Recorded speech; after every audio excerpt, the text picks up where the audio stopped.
bringing Gator Nation a different Gator great every episode. This is Jabari Gaffney, and you're listening to the All for the Gators podcast. Hey, I'm Rita Anthony. This is Kewan Ratliff. Hey, I'm Carlos Alvarez. This is Jeff Denton. This is Ricky the Rocket Latil. This is Brandon James. This is Cedric Faison, a.k.a. C4. This is Taylor Jacobs. Go Gators. This is University of Florida Gator great Lewis Oliver. Lock us in, guys. Hey, I'm Earl Everett. If you're not a Gator, you're Gator bait. Only Gators get out alive. Hello, this is Eric Rick. Go Gators. Hi, this is Ernest Graham. This is Chris Doring. This is Jaden Ball. Hey, this is Trace Armstrong. This is Brad Culpepper, and you're listening to Best Podcast on the Air. Hey, guys, this is Jarvis Marks. You're either all for the Gators or you're not. Go Gators. You're rocking with Lito Sheppard, and we're all for the Gators podcast, man. Top notch. And now, your Gator alumni hosts, John, Andy, and Sid. Gentlemen, mark today down in the history of this great program as one of the biggest ever. We got a top 10er today. That's right. Our list of most desired guests, just flat out one of the best to ever do it. Not only at UF, but at every level. High school, college, the pros. He was that dude in the secondary. He laid the groundwork for Florida earning the moniker DBU. Fellas, are you ready? Ready. Very excited. At a Haynes High School in Jacksonville, he was a two-time first-team All-State and first-team All-American, leading the Vikings to an undefeated season and state title his senior year in '98, when he was voted Jacksonville's Player of the Year and was considered the #1 prep cornerback in the entire nation. Well, he chose to come down to Gainesville, and as a Gator would go on to shut down SEC passing attacks every game. 87 tackles, 13 passes defended, 8 interceptions in just 22 starts. Oh, and don't forget over 1,000 combined return yards with 2 taken to the house. Two-time first-team All-SEC, two-time All-American, had a huge hand in bringing the SEC championship home in 2000. He would go on to become an NFL first-round draft pick and Pro Bowler, playing a decade in the league for the Eagles, Jets, Vikings, and Raiders. Gator Nation, I present to you NFL All-Pro and UF Athletics Hall of Famer, the electric #3 in the orange and blue, Mr. Lito Sheppard. Man, you know, I was over here teasing the whole time. It's like, whoa, man, that's pretty awesome, man. Did he miss anything? Yeah, did he miss anything? You know what? I thought you was going to miss something, but you came back and put the All-Pro, the NFL All-Pro thing in there. You know, and I was like, whoa, he didn't miss it. So he didn't miss a thing, man. That's good. Well, sometimes I leave stuff out on purpose and we get to it in the interview. Sure it is. Yeah, sure, buddy. All right. Well, Lito, it's such an honor to have you on with us today. Thank you for taking the time. Man, you know, I appreciate it. And like I say, I want to say first, that was an awesome introduction. And I definitely appreciate it. Yeah, no problem. Let's get right to it. It all started in Jacksonville for you. Take us back before high school. When did you first pick up a football? Who taught you how to play the game as a kid? Oh, wow. You know, so since we're starting there, so my first love was basketball. I'm going to start it with that. And, you know, I was kind of a late bloomer in the football world prior to really getting to high school. You know, I played on a couple Part 1 teams, but I really never got into games. Maybe had, you know, maybe 30 seconds of action in 8 years. But when I really got on the football field, you know, it was really when my high school career started. You know, I played some middle school, but I was kind of moving around, bouncing around positions. Like 7th grade, I was playing some wide receiver, some quarterback. 8th grade, I played quarterback. And it wasn't until like 10th, 11th grade is when I kind of, you know, became a secondary player. And that's kind of when it started to really take off for me, really, with football, 11th grade. And were you a Gator fan growing up, being so close to Gainesville? Yeah, you know, I might have gave away part of my recruitment because letting them know that I was so highly a Gator fan growing up. And you know, but yeah, you know, just watching that orange and blue, and I can remember some games watching Florida and Florida State, and you know, the Gators coming out on the other end of some of those, and I was just so hot and mad at them dang Seminoles at the time. But you know, I was always a fan of that scoring, man. You know, the high flying touchdowns and those guys catching bombs, and it just looked like they were faster than everybody. Oh yeah, most of them were. Who were some of your favorite Gators to watch when you were growing up?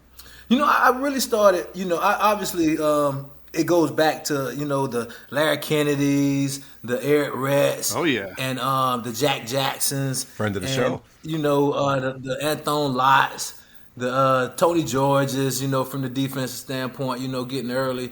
And some of those guys, the Fred Taylors and the Eli Williams. And, I remember playing the game with those guys in the backfield and stuff. And Terry Jackson, all of those guys, man. Danny Warfel, Ike Hilliard, Jaquez, Riedel, man. I can name them all, man. Chris Doran, and I can't forget. I can't forget my man McGriff, man. He was passing the number on to me when he was leaving. I was just coming in, so that worked out perfectly. Yeah, there you go. Yeah, but man, I just been following the history from a certain point, from that standpoint. All of those guys, man, from the Emmets, the Youngbloods, the Curses, all those guys, man. I just love them all, man. So it's interesting to hear that football really didn't take off for you till kind of the middle of high school. Was there a play or a game then in high school where you kind of realized, man, I got some special talent here? It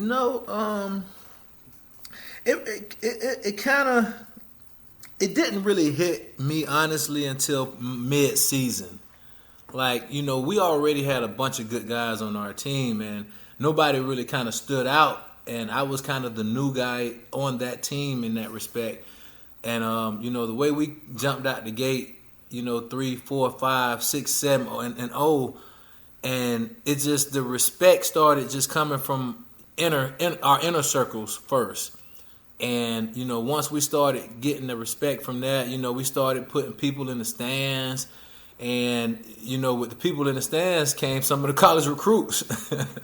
Oh, yeah. And, I can just remember just seeing some of the recruits on the sideline just in some of those early spring practices.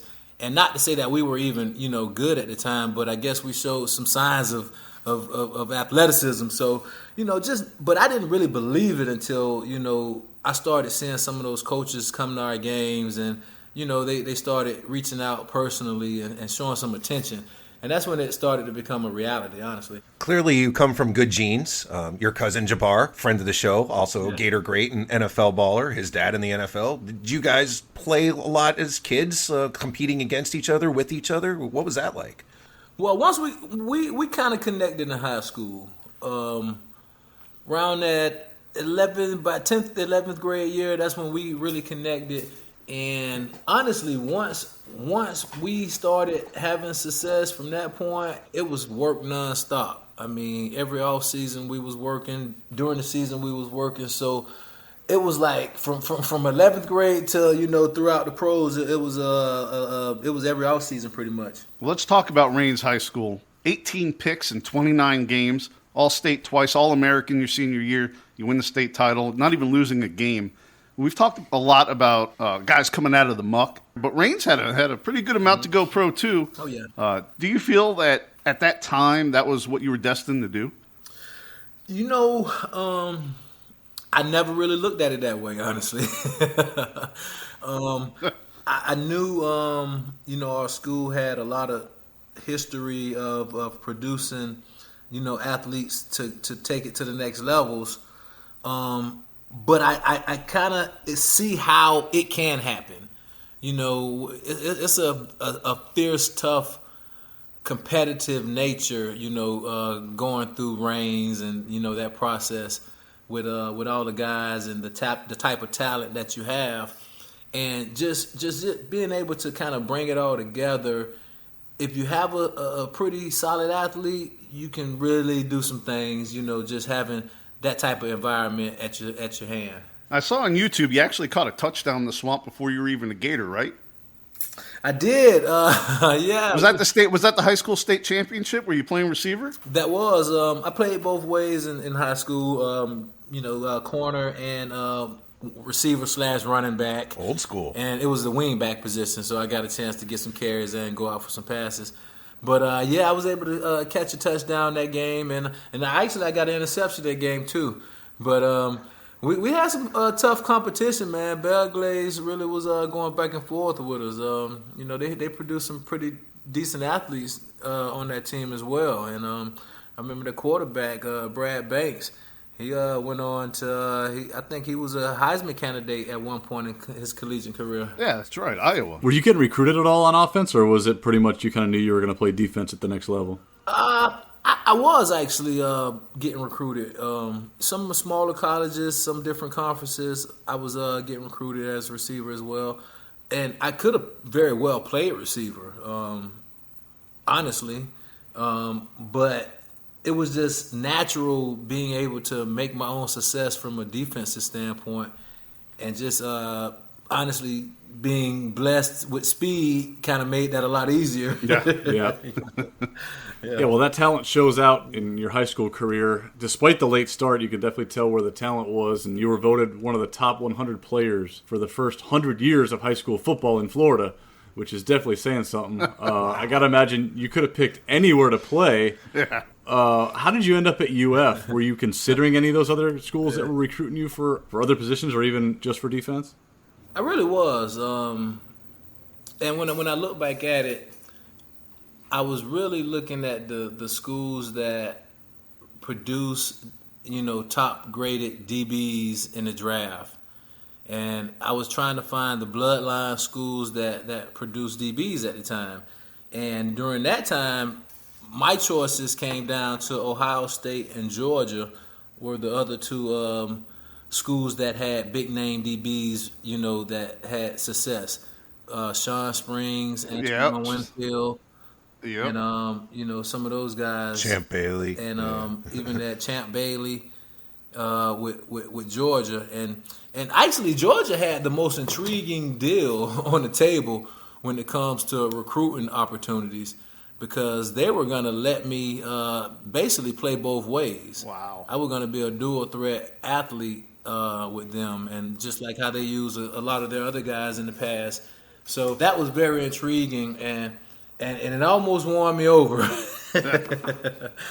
But, just meeting the guys at Florida and just knowing the type of receivers we had and that I had met on the visits, it was just one of those things where I know if I was needed, I would always be able to lend a hand if gave the opportunity, because I was just as good as well. But sure. But I said also, if I was able to just do what I do at DB and punt return, that may be as satisfying. And they was gonna give me every opportunity to do that. And that year I was going into Florida, it was a young secondary. Some guys had got hurt, some guys had got dismissed, and it was just a lot going on. And it was a young picking. So I had a great opportunity to come in and play now, and I just kind of focused on that at that time. You mentioned that cornerback room. You got Demetrius Lewis, you got Gooch, Cromartie. Clearly you came in and made an impact right away. What was it like when you first arrived, and what was the competition like, getting here compared to high school? I mean, I was very confident, and it wasn't nothing against the other guys. I just felt like they were young and inexperienced, just like I was. And with the new coaching staff at the time, he didn't know any of them. So we were all going to be judged accordingly. And I just felt very confident being the number one DB coming in that I could, hold my own. But to say that's one thing. And I really got a rude awakening when I first got to campus in my first couple of days, and actually, weeks of practice and stuff. And it took a lot of hard work and dedication and grinding to really flip the script with that type of thing. Sure. I know it wasn't any clear-cut starters, and I know everybody was young, so it was like open. But that was one battle. The other battle was, once you get out there, adjusting to the real game of the SEC speed of the game. How long did that take you, do you think, to develop that and to adjust to the college level? I'm going to be honest. I can tell you how my freshman year went, and I was kind of upset about it a little bit because I felt like I wasted it. And when I say I wasted it, it wasn't that I wasted it as far as preparation. It was just the time on the field due to what I, shown throughout that point. So I got a great opportunity early on in my freshman season to touch the field and make an impact. And I'd be doggone if the first time I really touched the field, I gave up like a 60-some yard touchdown to a receiver. I forget his name, but he was with Central Florida, I think. And we ended up beating them and whatnot, but I guess I wasn't ready to play at that level of speed. I guess, so, that really taught me a lesson. So just going through that one game, and I think that was like the second game of the season. I don't think I played the first game. So the second game of the season, that kind of happened. And I really didn't get in the game until probably the 9th, 10th game of the season throughout that year. But throughout that year, I was preparing, I was working, and honestly, probably about 3 or 4 games in, 4 or 5 games in, I felt like I was ready, but I didn't get the opportunity until the Vanderbilt game. Okay, well, that year was a little disappointing from the Gator standards, right? With the Gators going 9-4, but as you mentioned, you got some playing time. You took advantage of the time on the field. You did get voted Sporting News second-team freshman All-American. There was an injury that year, wasn't it? A hamstring injury or something you were battling late in the season? Well, honestly, no, it wasn't late. It was just being. I mean, actually, I might have strained a hamstring throughout that early season, but that was just reporting, just updates on the freshmen. Oh, okay. I wasn't. Okay. I don't think they felt like I was ready based on my early experience or performance in the games. But throughout work, and honestly, even the Vanderbilt game when I got in, they wasn't ready to put me in. Right. It was only due to injury that I was able to get put in a situation to kind of redeem myself. If we go back to my freshman year, that early in that game, I actually was on punt block team, and I was on the front line, and I got in there, and I actually blocked the punt. And I wasn't even returning at the time, so I was on a punt block team. So I got a chance to get in there and block a punt, and then the third, fourth quarter when I got thrown back out there, spurred a moment. I remember this thing vividly too. It was a timeout, injury timeout. I think Benny got hurt for a couple plays. I got put out there. Man, big money, Gerard Warren. Woo! I'll never forget it. He gave me the meanest cursing it out I've ever had before I got in the game because I was a freshman. And he was basically like, rah, rah, rah, don't you get in here and F up our game. Right.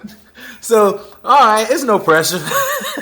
Yeah. Right. So, man, I tell you, the first play I get in the game, they run a post corner on me, catch it for about 15, 17 yards as I'm coming up to make the tackle. So this is in slow motion now, and I'm going to rewind this for you. So he ran a good route on me. I was in off coverage, but he ran a good route. I was just basically not trying to give up the big play, but, he ended up catching a 17, 18-yard post corner, and as I was aggressively going to tackle him, knowing I was in trouble already for giving up a big pass, I just was like, you know what? I got to get this ball. So I went and tackled him. As soon as I went and tackled him, I went for the strip, stripped it, and recovered the strip. And I promise you from that point on, I kind of like got it on how to play college football. That was your welcome to the party moment, huh? That was my welcome to the party moment. Did you hand Gerard Warren the ball when you got to the sideline? That's right. No, I didn't. I was so happy that I stripped it from old guy. It was like, man. But yeah, that was intense, I tell you that. So now you can compete. What's your mindset now going into that off season now after that first year?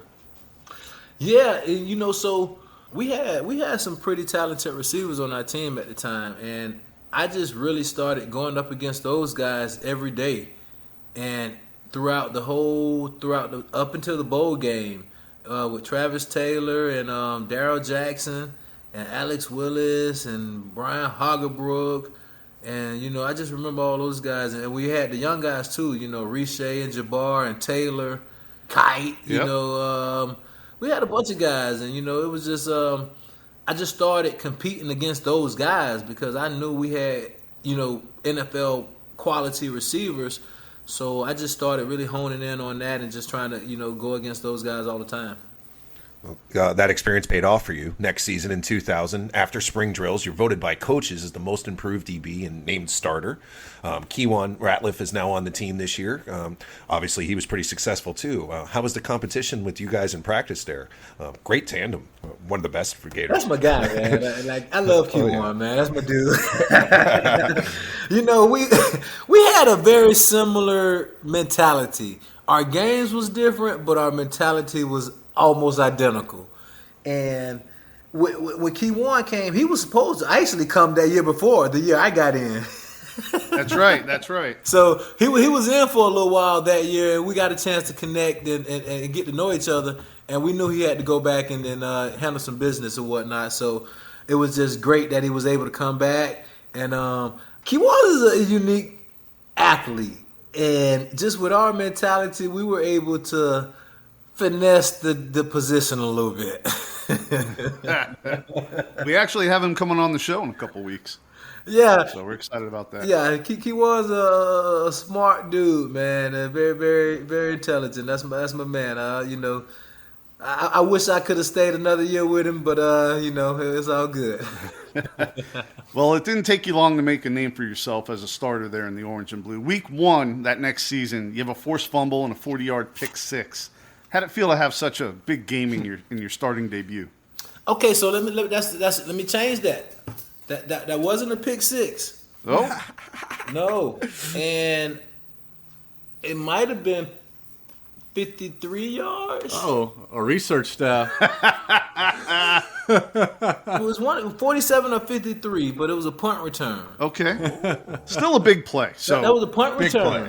And so I'll tell you what, I really, like when I say after that Vanderbilt game, things really slowed down for me. And even going into that year's bowl game when we got a chance to play Michigan State and I got a chance to go up against Plexico, even though I was a freshman and he was coming out in the draft that year, he caught one pass on me when I got in to stick him, and I got an interception and a pass deflection, and it was just a real competitive game when I was sticking him and I was attacked, and I felt good going into that game. I felt good, like I say, prior to that. I mean, after the Vanderbilt moving forward, because I had worked a lot and just kind of figured it out. But it was just really adjusting to the tempo of the game, of the speed, but I really felt good going into that year. But coming into my sophomore year, I was relaxed. I just wanted to go out there, have fun, make plays, and do the same things that I was doing in high school.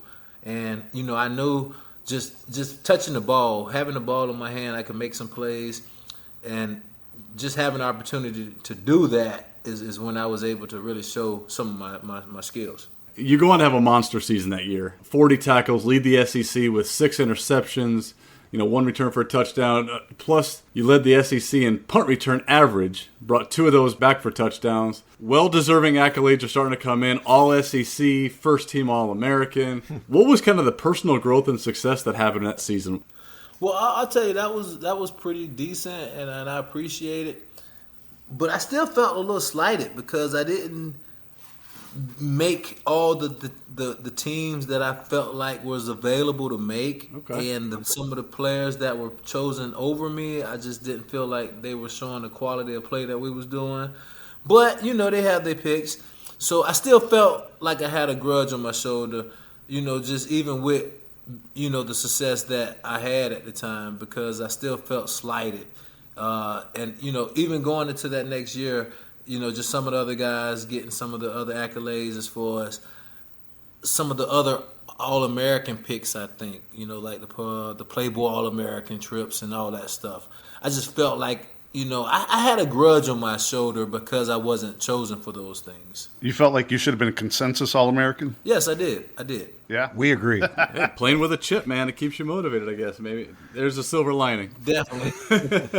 Talk about silver linings. Let's talk about the SEC championship in 2000. Cleared on first down to keep it in the air. Intercepted by Lito Sheppard. Sheppard picks it at the 5. And the Gators with their second turnover of the game. And the exciting Sheppard is down at the 30-yard line. Rush now, prevent against Klein here on first down. And intercepted. Sheppard picks it off for the Gators. That's the 4th Auburn turnover of the game and the 2nd interception for Sheppard. Oh, man. The exciting Sheppard. Man, that was, first of all, I hated playing on the turf with shoes on. But it was a different feeling from that perspective because you're not as athletic. But let's go to the plate. The thing about being able to make a play on the ball, I've always had this understanding of when the ball's in the air, I'm trying to go get it. And what makes that easier or tougher is honestly the speed of the receivers. So whenever I know I'm I'm much faster or I'm faster than a receiver, it makes playing the ball that much easier. So just kind of game plan and studying, Auburn. I knew who were their burners and I knew who were their route runners, should I say. So just playing on some of their plays and game planning, man, I was able to just really just kind of just sit back and just make breaks on balls because of the type of system they had. I would say that. Well, big players make big plays in big games, and that clearly was a huge game for you. Was it all the sweeter for you since you missed a matchup with Auburn earlier in the year when you were nicked up? No, the thing about it was, Rudy Johnson was tough, but oh yeah, big guy. Yeah, and he was pretty solid. So we knew if we could contain that run, they had some nice route running receivers, but it wasn't a killer passing game. So just having that understood, we went into that game with a lot of confidence, honestly. Let's move on to your junior year, 2001. We talked about this season with past guests. What a loaded team it was at every position. Gators go 10-2, finishing number 3, losing to Tennessee in that rescheduled game because of 9/11. How big of a disappointment was that from a team perspective that year for you? I say we're the best team to never win a championship at Florida. That's right. Tough to argue That's that. Right. You're not the first one to say that. I just, I can't talk noise to some of the championship teams because of that reason. But even with those 2 losses, I still like us against any of those championship teams because of those reasons you gave earlier. And Tennessee, we would have played them second, third game of the season. We would have beat them probably by 20 points. Yep. But the way it worked out, they came in and they ran the ball down our throats. I'll never forget that game. I'll never forget it. And, the thing about it, they beat us with 3 or 4 running plays that they broke 3 or 4 times, and we just couldn't stop. So just that alone, is what gave them that victory. But it was just we didn't make the plays to win that game. Well, you started every game that year, 42 tackles, 2 interceptions. Again, first team All-SEC, All-American. Did Spurrier's decision to leave play a part in your decision to go pro after that season, or did you already kind of know at that point that you were going pro after that season? No, it kind of. His decision really kind of did play a role. I knew we were loaded. I knew a lot of guys were gonna leave. I didn't know what my future looked like. I still, like I said, I felt like I was one of the top DBs, but statistically, I didn't have a great statistical year that year. So that was kind of a reservation in the mind about, should I leave or should I stay? And at the end of the day, just having confidence in my abilities and just what I had done at that point, and getting the quote-unquote worst-case scenario draft analysis. I felt comfortable, especially with the guys who I quote-unquote was competing against, who were making some of those All-American teams that I wasn't, who was getting some of that recognition. I was taking a closer look at some of those guys, and I was really comparing myself. And I felt comfortable with that, and that's why I chose to leave. Well, even if you say you had down stats at your position, just because you have less interceptions doesn't mean you didn't play as well. It means they were scared to throw it to you because they knew you were the man. Well, and no doubt, and if they would have watched the film, like I'm sure a lot of them did, they would have saw that. But it was still a lot of mystery with me, you know. I tell you one thing that was the biggest, I guess, pro and con with me was my height. You know, I measured at 5'10.5" at the combine, and that really is what I think is what put me in a serious category. I think if I would have been 5'9", regardless of my skills, they wouldn't have took me. It's amazing how that works. It's amazing what those last inches matter, right?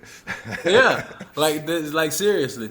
And obviously, you know, it doesn't necessarily make a big difference, but it really does as far as longevity, I think. Well, you spoke to it earlier. You guarded Plexico. He must have been several inches taller than him. Oh, yeah. He was a tall dude. Well, he was. And you handled him well. That should have shown that the height wasn't going to be a problem for you. Well, no, it did, but it showed that I could compete. Sure. But what I did, I mean, at the next level, I got another rude awakening. I mean, with that one thing, the height of some of those guys, and just, you know, just being able to make plays in certain points of the field, I had to make adjustments in my game to excel as a rookie and first, second, third year player to be able to have success.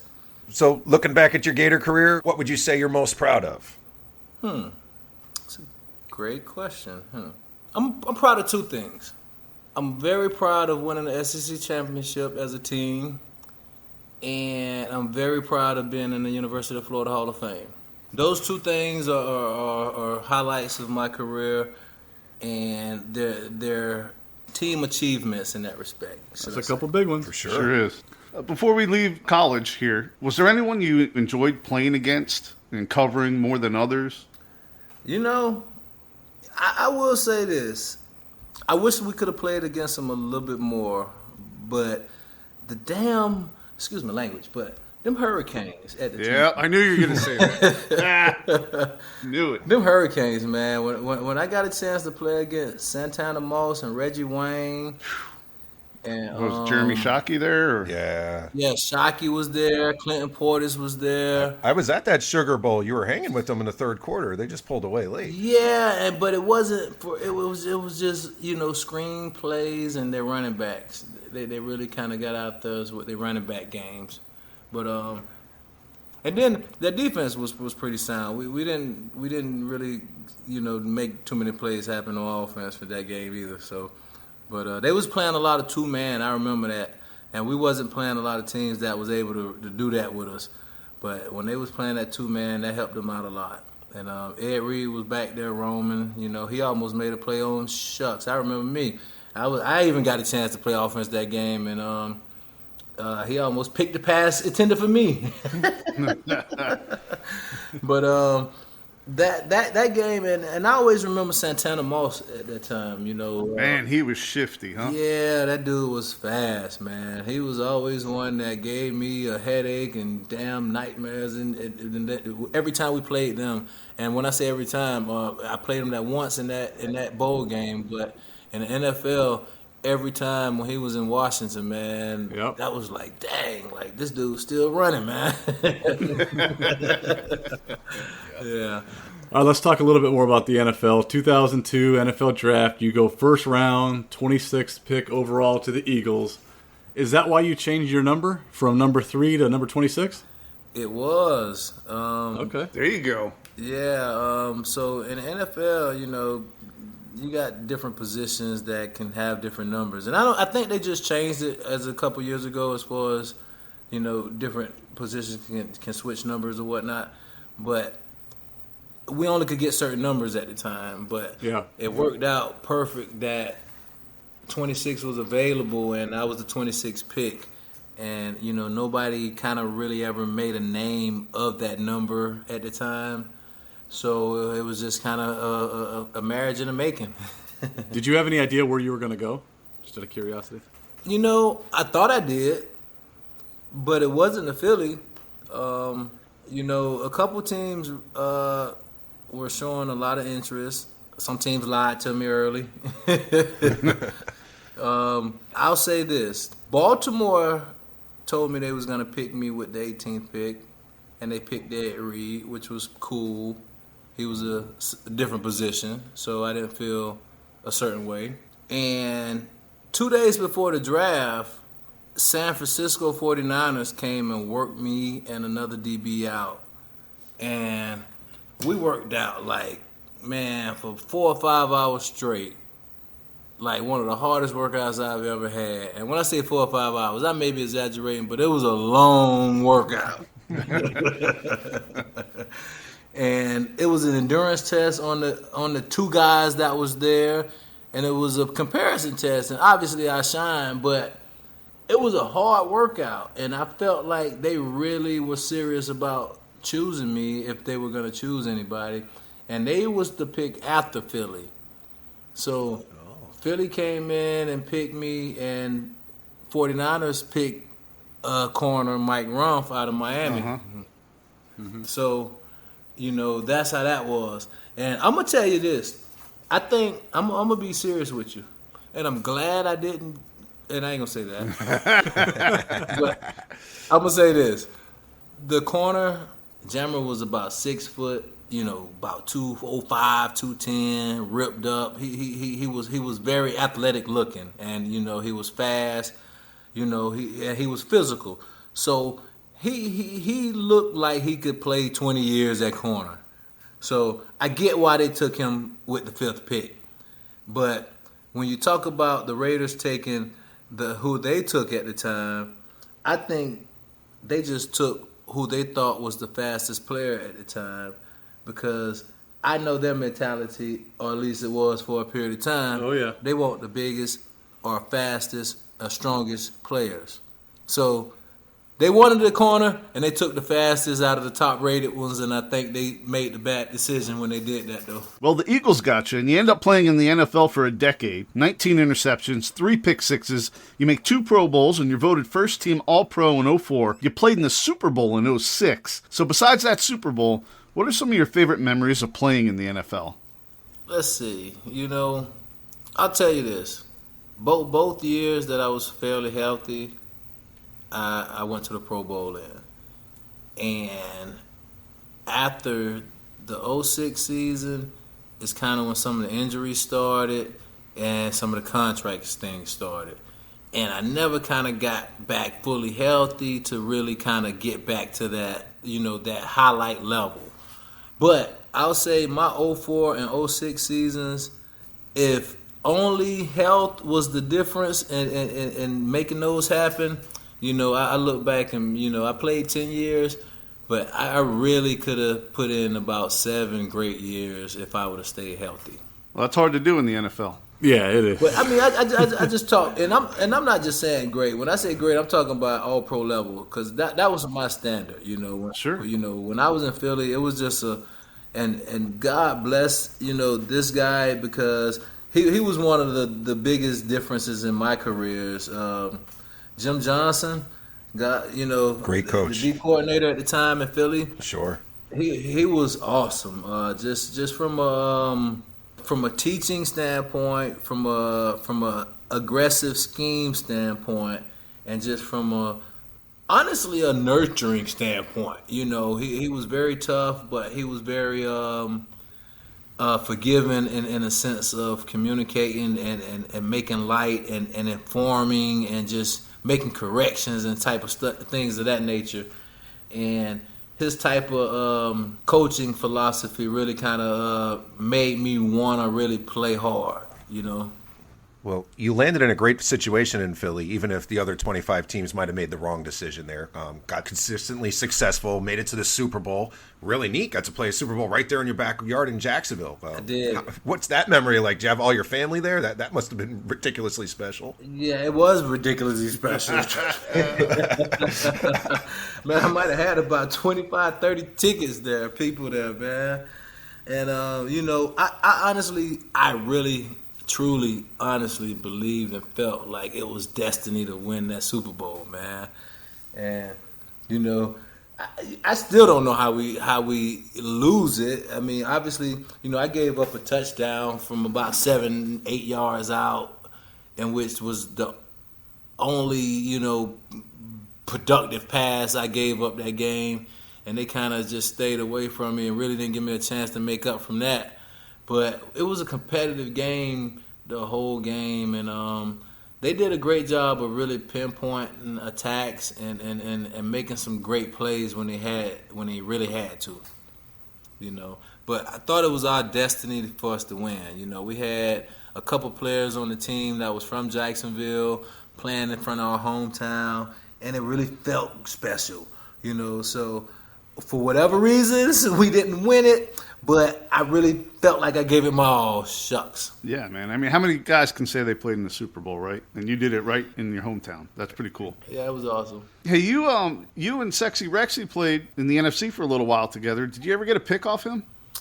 No, Rex was in Chicago. I know we played against him a couple times, and I'm not for sure if he was actually playing during those games, but I know I remember, bumping into him. Him and Alex Brown also, but definitely Rex. I remember he played in that Super Bowl. I forget what year was that, but against the Colts. Yeah. Yeah, what year was that? The year after yours, no? 2006, I think. Yeah, so we had a couple guys.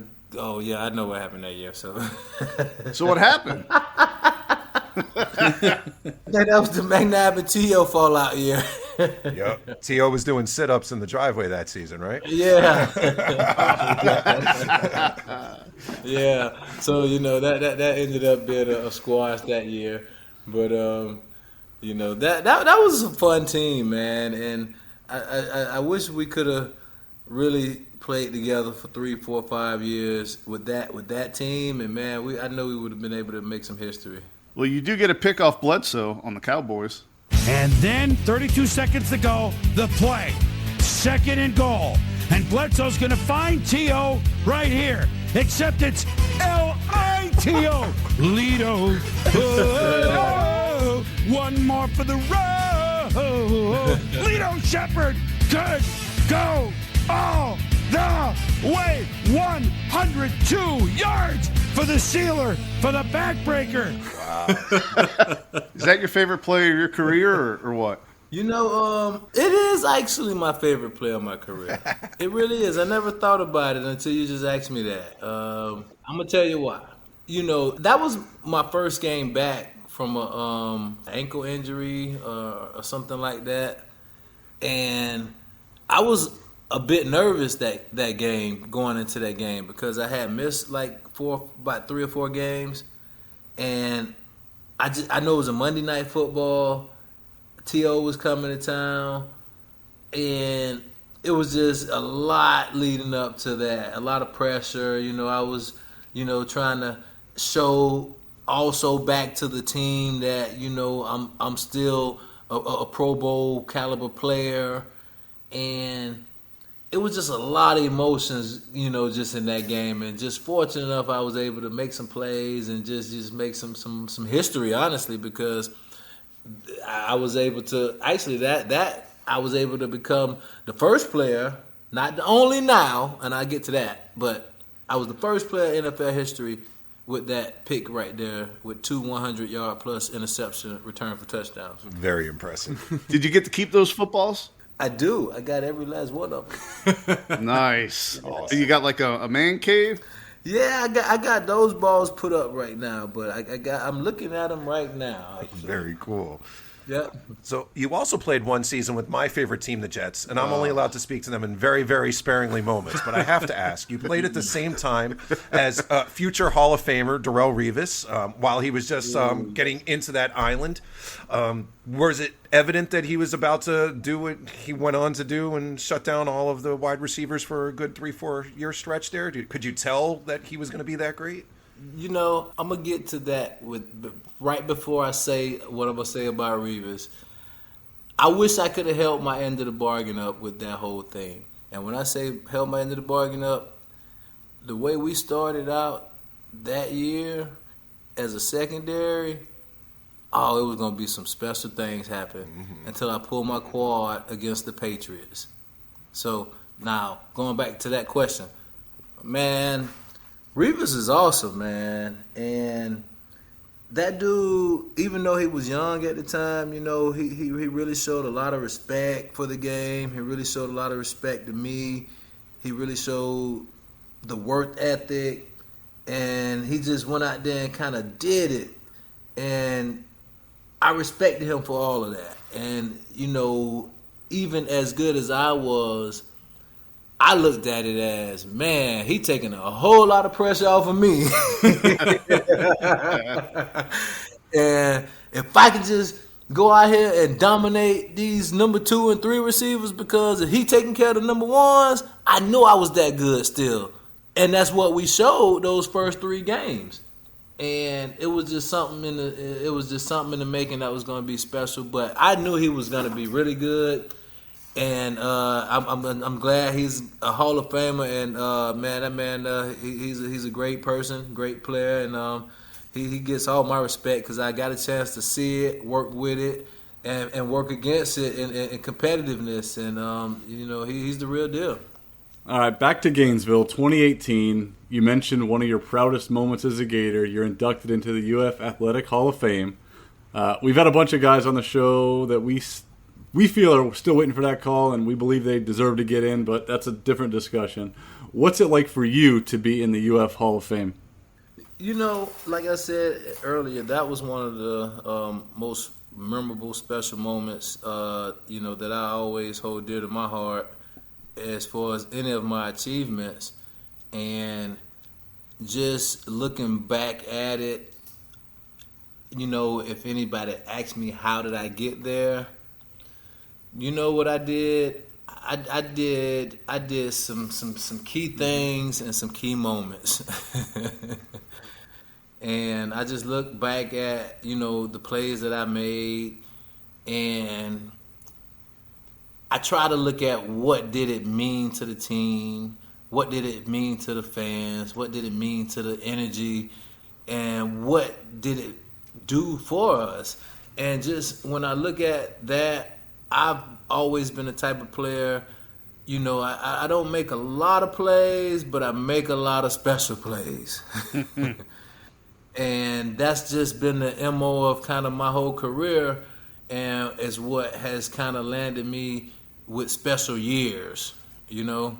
So just being able to capture the hearts of, you know, the judges and the fans and the spectators of people who make those decisions, you know, I appreciate those moments because, you know, I do feel like they were key moments to our team's success, and not only just my success, and just even, you know, going back to even becoming a Gator. Like I said, just some of my, you know, factors into becoming a Gator. I just played with hard. I felt like I tried to do it the right way, and I felt like I represented the orange and blue the proper way. So, you know, I respect everything I achieved from that standpoint, and I appreciate it. So, you know, it's always Go Gators in my heart, you know. Nice.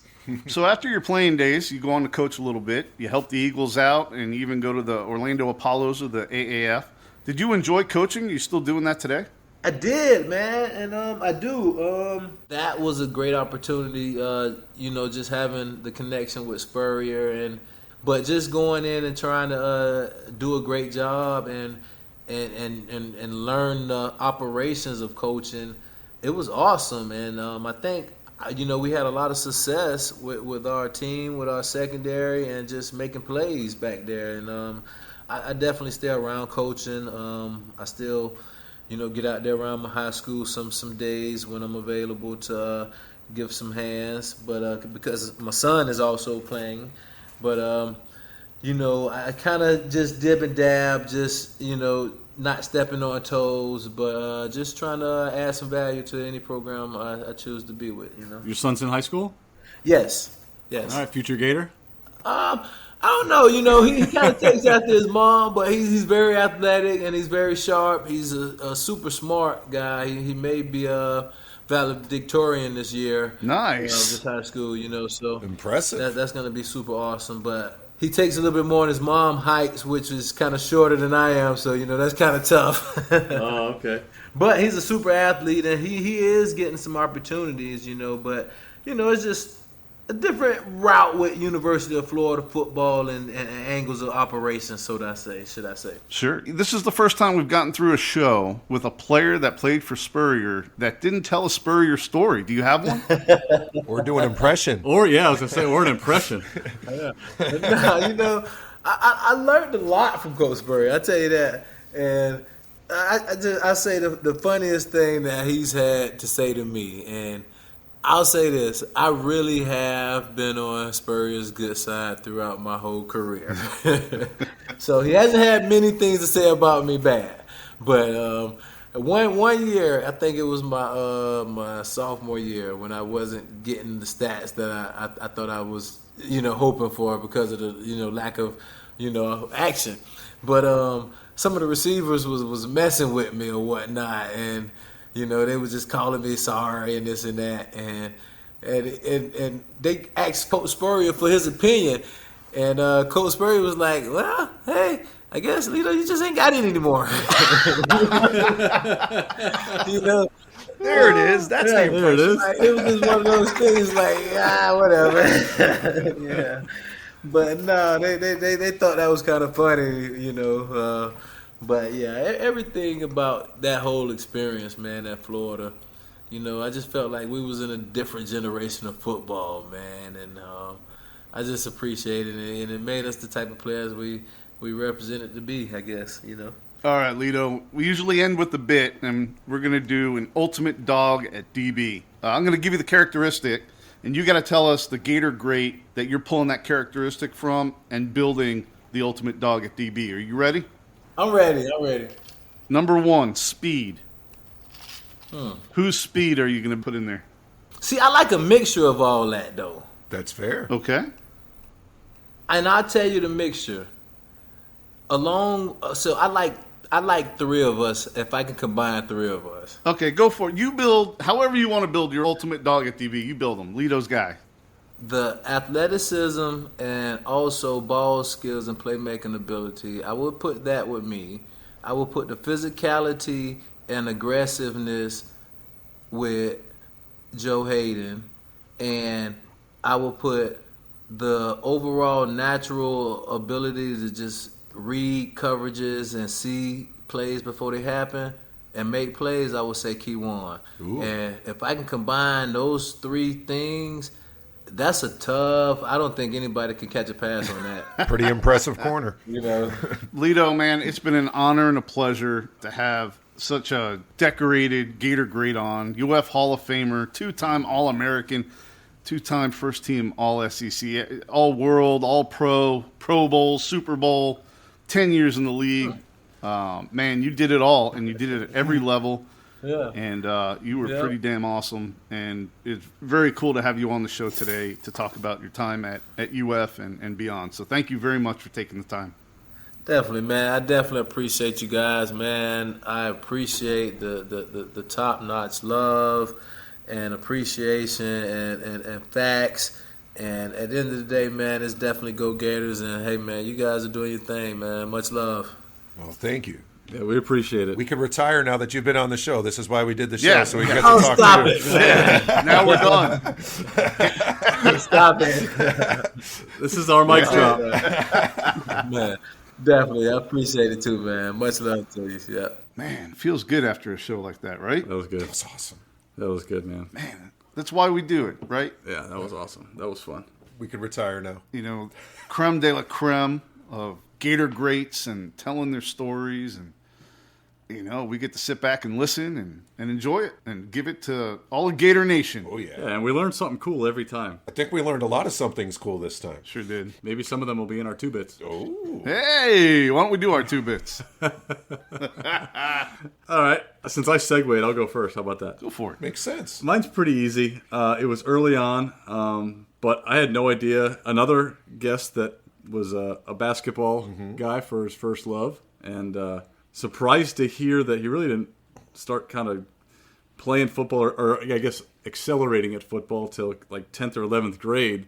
And the accolades he got is like crazy, like top 100 in Florida of all the high school players in Florida that have come through. He's in the top 100, and he only played like 2 or 3 years of high school ball. It's kind of it's crazy. Absolutely. He also, I believe, made the top 100 of Florida Gators in the first 100 years of Florida football, if I'm not mistaken. He's much higher than 100, yeah. But he made the top 100. Sure. Of that, too. Yes, very impressive. Well-deserved. Yeah, so, all right, I'll go next. My 2 bits is he got all the accolades, like you said, in high school, All-State, All-American. And then in college, 2-time first-team All-SEC, 2-time All-American. And he wasn't happy with it. Yeah, wasn't good enough. He didn't feel – he felt like he should have gotten more accolades for his play. It's probably right. And it's tough to get more, that's why I said, oh, so you thought you should be a consensus All-American. And he said, absolutely. Yeah, absolutely. Which he should have. And then when he talked about his NFL career, he said he only really had 2 healthy years, and that's when he made All-Pro. And, he didn't give himself, I think, the credit he deserves for his play in college and in the NFL. And it was All-American and All-Pro already. He used it as a motivator to drive him to accomplish what he had. Exactly. Look at me wrapping up them bits. Yeah, he had a really high expectation of himself, which obviously fueled how good he was. But he backed it up. Absolutely. Yeah, that's what I'm saying. Yeah. Should have been your guys' 2 bits because you explained it better than I did. Yeah, we played translator for that one. We took John's gibberish and gave you some bits. I'm dragging here. All right. That's Sid. okay. Super producer can't do everything. We got you back, buddy. Andy, sit back. It's Sid's turn. Yes, okay. Actually, I really... Is it about the Jets? I am going to... No, we already talked about the Jets. I will leave the Jets part out, but I definitely would have loved to have seen a healthy Lito opposite Darrelle Revis, though. That would have been pretty spectacular. But we'll leave that there. I also liked how it seems like he's keeping scores, keeping receipts, as they like to say. He's like Quentin Jammer, and he was like number 5, and Rumpf went right after him, and he's like, I'm not mad at Baltimore because they took Ed Reed, not exactly the same position, but they said they were going to take me. He's like, hey, I'll show them. They should have picked me. Yeah. I love it, and that is why he is an all-time Gator great. Yeah, that's why they're great. Sorry, I know I did it again. That was a long one, but I like that. No, that was great. That was great. That was good. And that's why he changed his number from 3 to 26. That's right. I know, right? That's where he was drafted. So he wore it on his chest every day he played in the NFL to remind him. Yeah. That's really great. Awesome. I love that he took the ultimate dog and was like, yeah, I'm not doing it that way. I'm going to do it my way. And you know what? His way was better. So, we can defer to the legend. Lito can make the rules if Lito wants to make the rules. That's right. All right, guys. Go Gators. Go Gators. Go Gators.